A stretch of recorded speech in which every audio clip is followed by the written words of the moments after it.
cuisine. Alors, il y a plusieurs matières qu'on utilise en général. Voilà, souvent on aime bien cuisiner dans des poêles antidérapantes. On aime bien cuire des gâteaux dans des moules où le gâteau va se démouler bien facilement.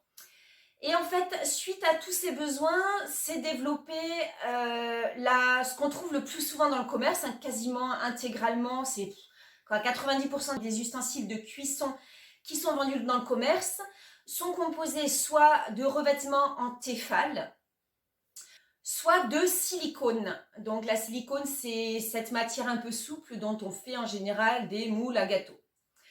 Alors, je voulais revenir sur le Tefal sur le téflon. Hein. Tefal, c'est le nom commercial. Sur le téflon et sur le silicone.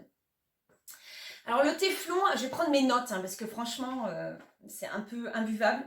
Le téflon, c'est le nom commercial du polytétrafluoroéthylène. Le PTFE. Voilà, c'est le nom un peu plus court. Alors, en faisant des petites recherches, j'ai vu d'abord que ça avait été utilisé par l'armée américaine. Donc, ça a été découvert en 1945 et d'abord, ça a été développé et utilisé par l'armée américaine dans la production d'uranium pour la bombe atomique. Voilà. Ensuite, le téflon entre dans les cuisines françaises à partir de 1954.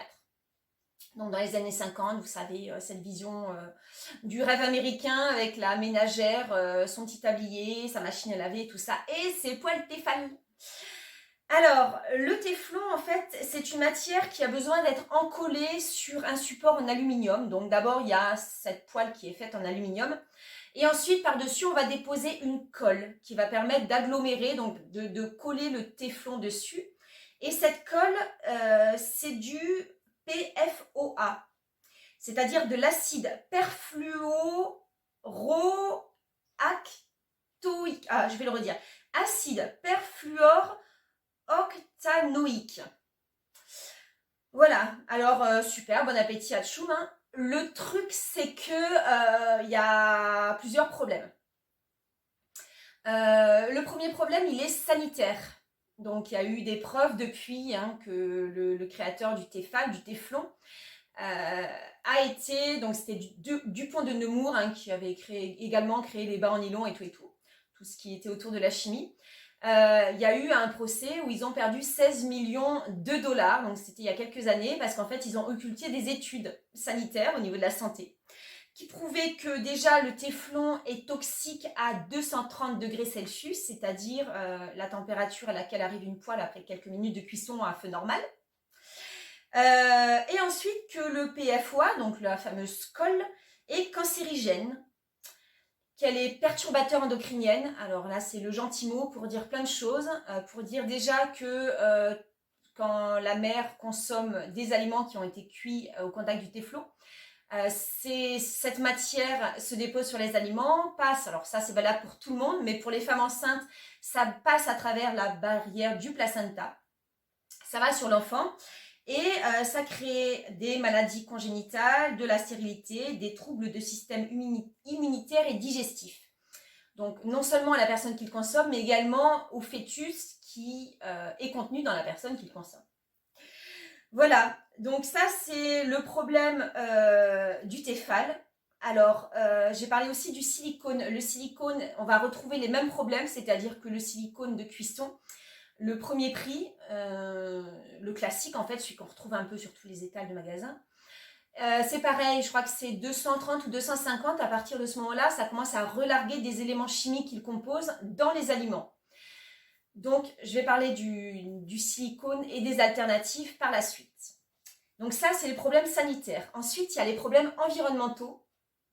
C'est que, en fait, les poêles Tefal, quand vous achetez une poêle Tefal, donc effectivement, ça coûte pas trop cher. On en trouve à partir de 10 €, nickel, 10-15 €. Le problème, c'est qu'en fait, une poêle Tefal, il faut la changer tous les 2 ans.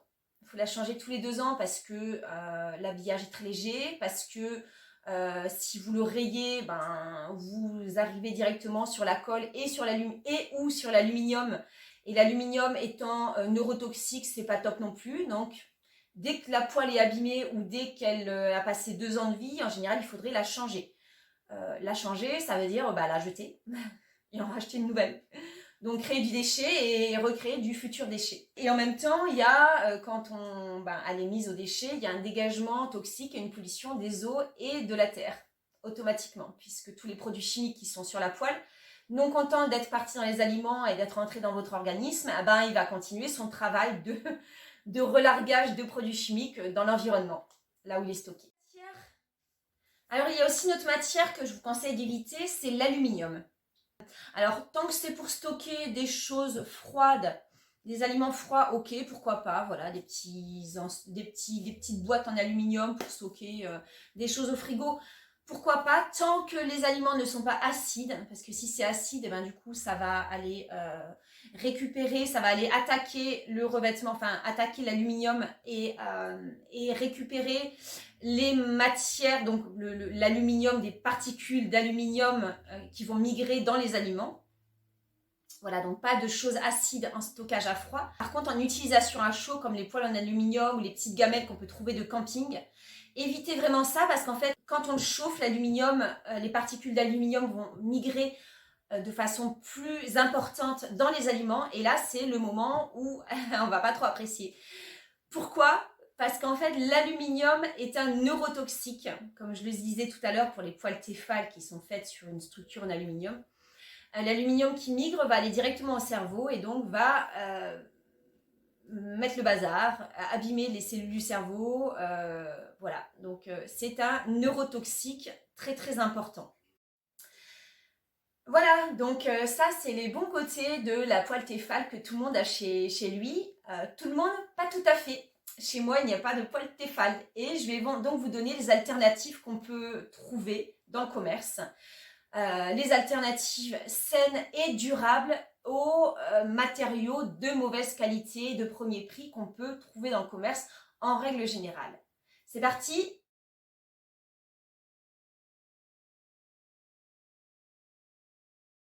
Alors, je vais vous présenter d'abord mon chouchou. Mon chouchou, c'est l'inox.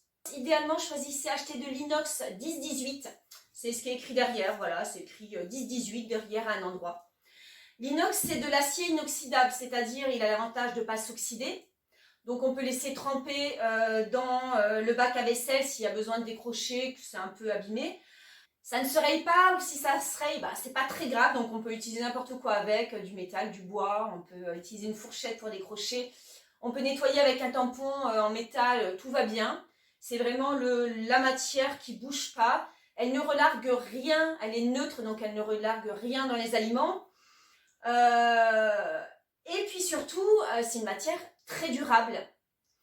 Moi, je vais vous présenter cette poêle-là. Alors effectivement, elle est un peu noire, elle a vécu. Elle a des raisons. En fait, je l'ai achetée en 2004. Donc cette poêle, elle a 16 ans. À l'époque, c'est Tefal qui faisait ça. Ils vendaient ça 30 €, donc c'était pas très cher. Après, ils ont très vite arrêté de le faire. J'ai voulu en racheter une quelques années plus tard. Et voilà, c'est comme les premiers bas nylon qui duraient 10 ans. Ils ont vite arrêté de le faire parce que c'était pas valable financièrement. Donc cette poêle-là, elle est bien, elle n'a pas bougé. Je crois que j'ai même pas resserré la poignée depuis. Donc choisissez dans ce cas-là quand même une poêle qui a à peu près 1 cm, pas loin d'1 cm de cul.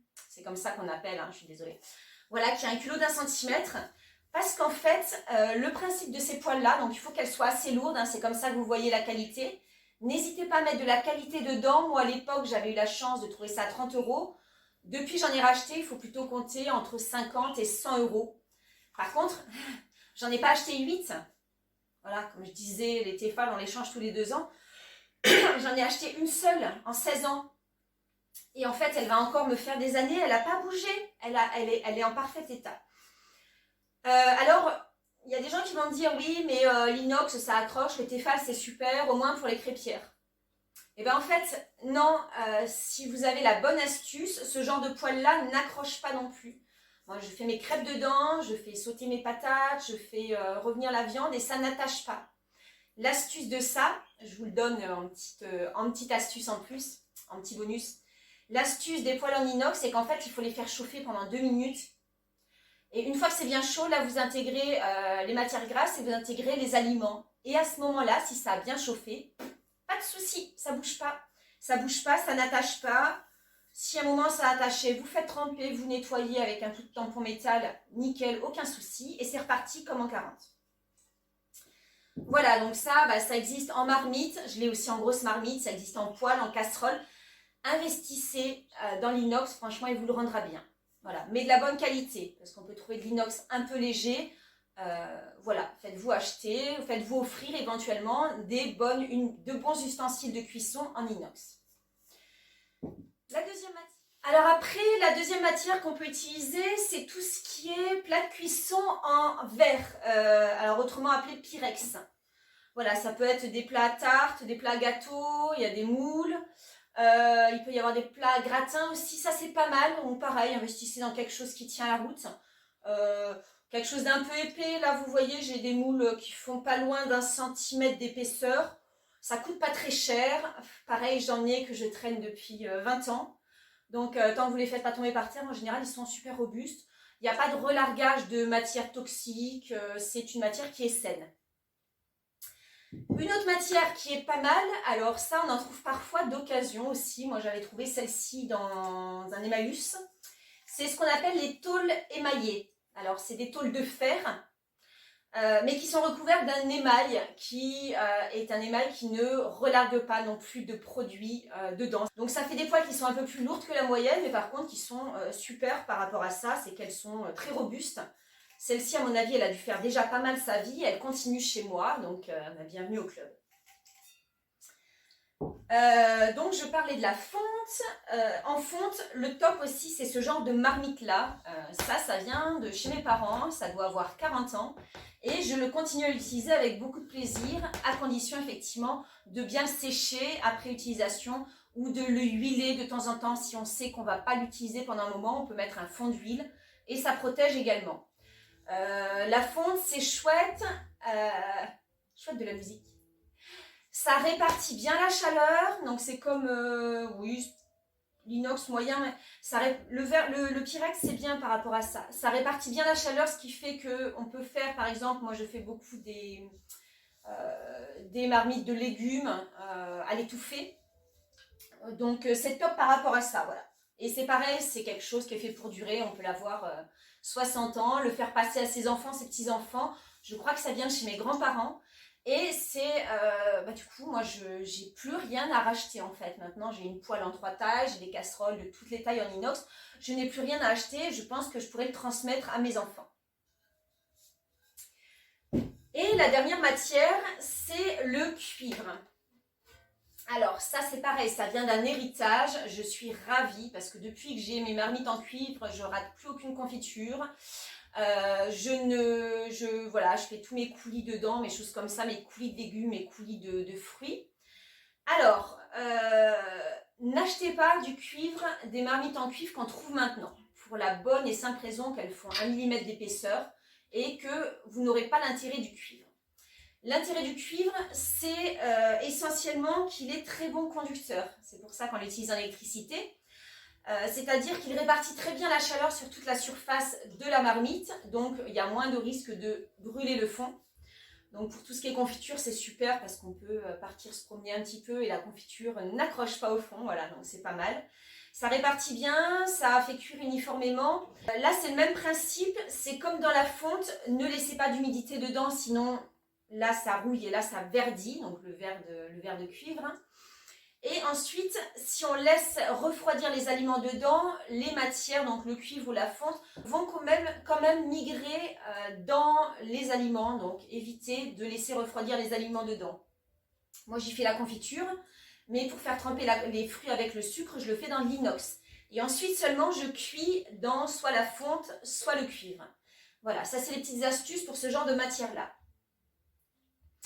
Après, en ce qui concerne le silicone qui est si répandu dans les foyers, j'arrive pas trop à me faire une idée. J'avoue que j'aime pas trop le goût que ça donne au gâteau ou à la cuisson. Voilà, je suis pas encore très sûre. Dans le principe de précaution, j'évite au maximum. Après, par exemple, j'ai acheté des moules en silicone pour faire des sucettes. Donc des moules à sucettes. Donc j'ai acheté ce genre de choses-là. Voilà, donc ça, des chiffres et des trous pour mettre les bâtons. Ça permet à mes enfants de se faire des sucettes maison plutôt que d'acheter des sucreries ultra transformées avec plein de colorants et plein de trucs dégueulasses du supermarché. Et dans ce cas-là, voilà, si vous investissez sur de la silicone, achetez du silicone au platinium. Donc c'est écrit dessus. C'est écrit platinium en général. Et ça signale que ça monte jusqu'à, voilà, c'est écrit platinium 100% silicone. Et ça monte jusqu'à, je crois que c'est 280 degrés. Donc jusqu'à 280 degrés, c'est stable. Je crois que c'est 280, ouais. Le classique, c'est 230 et celui-là, c'est 280. C'est-à-dire 280, en général, on ne dépasse pas 280 hein, dans une utilisation familiale, ménagère. Donc, si vous investissez dans du silicone platinium, il n'y a pas ce souci-là de relargage de matière chimique dedans. En fait, c'est un silicone qui est beaucoup plus stable à la température, à la cuisson. Voilà, donc ça, c'est mon petit conseil pour le silicone, mais je vous conseillerais quand même d'éviter, de limiter l'utilisation du silicone à certaines utilisations vraiment spécifiques. Si vous avez des gâteaux à faire, par exemple, qui ne nécessitent pas de forme spéciale comme un nounours, je sais pas, moi j'ai un petit train à la maison, un petit train pour faire les gâteaux d'anniversaire, mais pareil, je l'ai trouvé en platinium. Si vous n'avez pas ces obligations-là ou ces demandes-là, utilisez le Pyrex, ça fonctionne très bien en moule à gâteau, moule à tarte, c'est nickel. Alors, il y a aussi une autre matière que j'avais oublié de vous présenter, que je vous remets maintenant, c'est la terre cuite. Alors, la terre cuite, c'est de l'argile qui est donc chauffée pour en faire, vous connaissez, hein, c'est les pots en terre qu'on connaît. Et on peut aussi les utiliser en ustensile de cuisson. Ça, c'est par exemple un plat à tagine que j'avais acheté il y a longtemps. Voilà, donc c'est de la terre cuite toute simple. Ce qu'il faut juste faire attention, alors ça fonctionne très bien, c'est super, c'est un bon, ça permet de pas brûler, c'est un bon ustensile de cuisson. Par contre, vérifiez qu'il ne soit pas émaillé, parce que la plupart des plats en terre sont émaillés, ce qui fait que c'est souvent, surtout si ça vient du Maroc, c'est de l'émail qui contient souvent des métaux lourds. Donc, si vous en achetez émaillé, vérifiez que ce soit fait en Europe, où il y a cette certification d'émail sans métaux lourds, ou sinon achetez comme ça de l'émail, enfin de la terre qui est vraiment sans émail. Vous voyez, ça brille pas, c'est mat, et ça c'est de la terre non émaillée. Voilà, écoutez, je pense que maintenant vous savez ce qu'il faut utiliser et ce qu'il ne faut pas utiliser comme matière de cuisson. Donc, je vous ai fait un panel assez large. Il y a des choses qu'on peut trouver dans les supermarchés, comme par exemple le Tefal, on trouve ça facilement. Les autres, l'inox, non, l'inox, j'en ai pas vu l'autre fois. Le reste, vous trouverez ça donc pour le cuivre et la fonte. Alors la fonte, on le trouve en neuf. Le cuivre, je vous conseille de faire les vide-greniers. Voilà.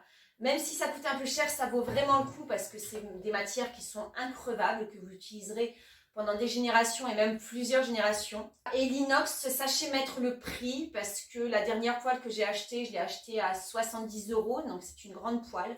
Je l'ai eu à moitié prix, donc je cherche ce genre de matière-là aussi. Et là, c'était vraiment de la poêle de professionnels qui était vendue aux hôteliers et aux restaurateurs pro. Donc, n'hésitez pas à mettre un prix, quitte à économiser sur l'achat de plusieurs poêles Tefal. Hein. Parce qu'au final, si les poêles Tefal elles durent 2 ans et que les poêles inox elles durent 30 ans, on a vite amorti.